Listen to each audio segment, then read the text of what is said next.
Welcome back. I want to talk about unconscious racism, embedded whiteness, white privilege.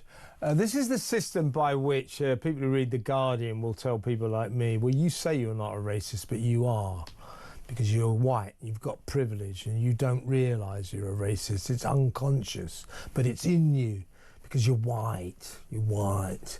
The London Museum currently has launched a huge diversity drive in which it has urged staff to address the problem of embedded whiteness. The publicly funded museum has created a leaflet to help staff challenge embedded whiteness in the workplace. That their culture and ways of working supports, apparently because they're white, institutional forms of racism. So this is a way of saying we've got a real racism problem when we don't. In other words, it might not look as if we've got a racism problem, but unconsciously we do. Embedded whiteness is a problem. Well, let's talk to... She was on a couple of days ago, but she is the lady to talk to in this instance. She's from the New Culture Forum. Welcome to Amy Gallagher. Thanks for coming back on the show, Amy. Thanks, Kevin. And the reason I wanted to get you on is on your excellent Twitter feed, or X, or whatever you call it now, you've got a pinned tweet, and you're crowdfunding money to sue the Tavistock Clinic for gender dysphoric kids, which I live quite near there, and the locals always called this place Frankenstein's Castle, because it's where children go to get mutilated by adults. Ridiculous place. But you pinned on your timeline an excerpt from a policy seminar at the Tavistock Clinic, which I think absolutely sums up the nonsense we're talking about. So before we have a chat, let's have a listen. This is the Tavistock Policy Seminar, and it's entitled Whiteness, a Problem for Our Time. Here we go.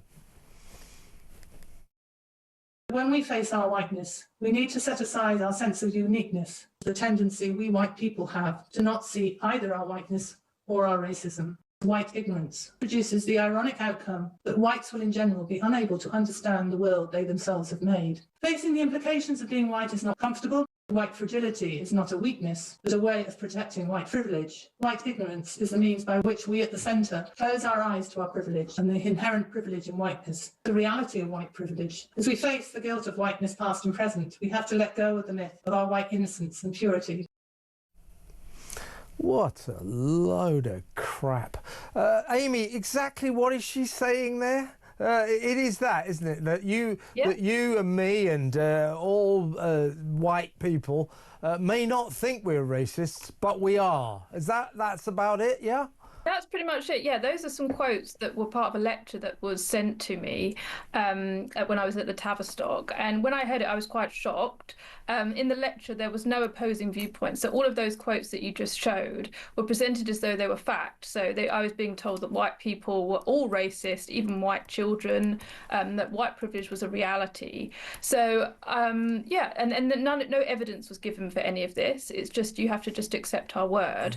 So but this is when I was training there. So I disagreed with this, and I said, well, we're going to be treating patients in the NHS who won't agree with these ideas, and they're not accepted by everyone, and we should be careful of using ideology in our work. And I said that I'm obviously against racism, but I would subscribe to the colourblind approach of not judging anyone, including white people, by the colour of their skin.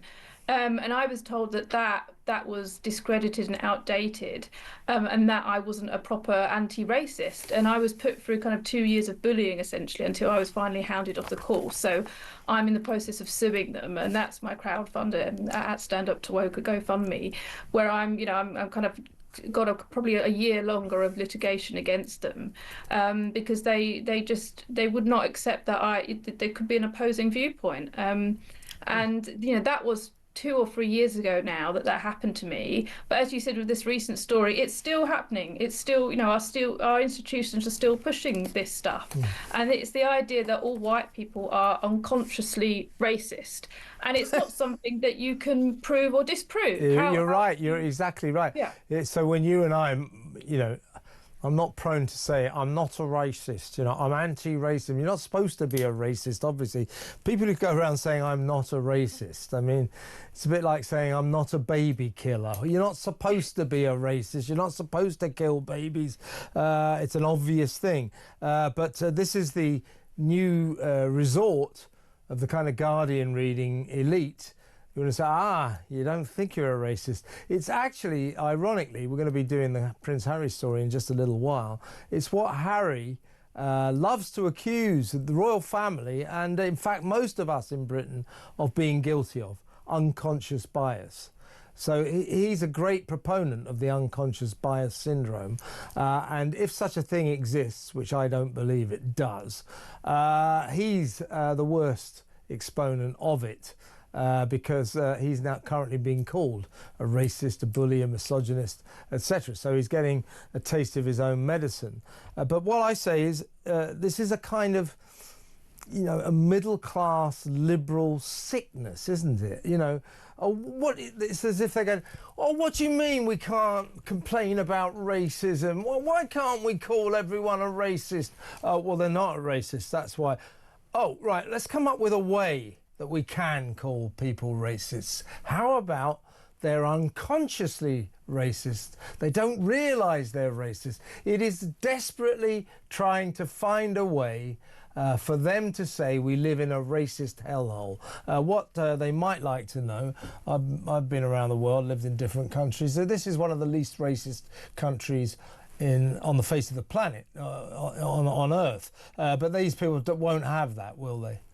No, that's right. It's a kind of a pseudo-intellectualism, I would say. It's kind of second-rate academics who want to feel like they're superior, and they push these ideas because they think they sound clever. And what I actually found is when you challenge them on that, and you say, well, so for example, I was being told that I needed to interrogate my whiteness. When I said to What's that mean?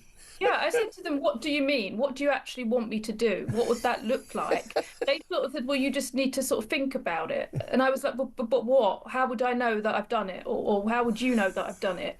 And they don't have an answer. And they keep pushing this idea of whiteness. And it's this nebulous concept that sometimes it means white people, sometimes it means capitalism, sometimes it means men. It can mean anything. It can just mean whatever they want it to mean. And you need to just go along with it. And it becomes very tyrannical very quickly because they can call you out for your whiteness at any point because nobody really knows what it means anyway. So it's just a way of controlling people, essentially. Yeah. And when you did challenge, when you asked questions like, well, how do I know when I've interrogated my whiteness? How do I know? How do I know? Presumably that attitude made them think you're a racist. Yeah, that's another thing they say, that if you become defensive, so the fact that you're asking questions is a form of defensiveness, that you're struggling to interrogate your whiteness, and that you need more time to do it. It's all of these things that it's this constant idea that they know better than you and you're just not getting it. Like you're not as smart as they are, and you need to kind of understand it more, and then you'll know, and then you'll be able to properly interrogate it. It's almost psychologically abusive in a way. It's just this kind of struggle session where there's nothing you can do to please them, and that's what Prince Harry's experiencing now. That you cannot be woke enough, you cannot challenge your whiteness enough. Someone will always get you in the end, because you didn't do the right thing. Absolutely, and ironically, in the end, this is racism.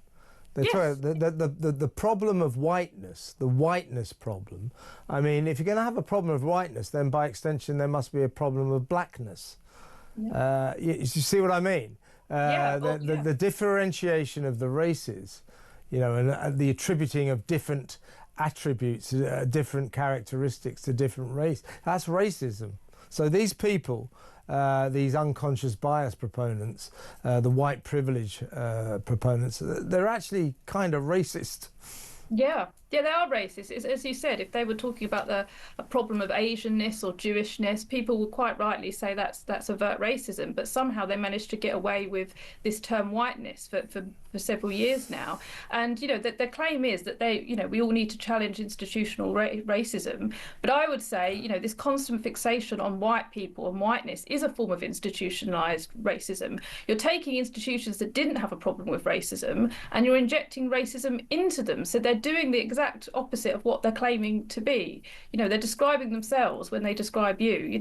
It's just crazy. We had if places like the NHS or museums that you wouldn't encounter racism, certainly not in a museum.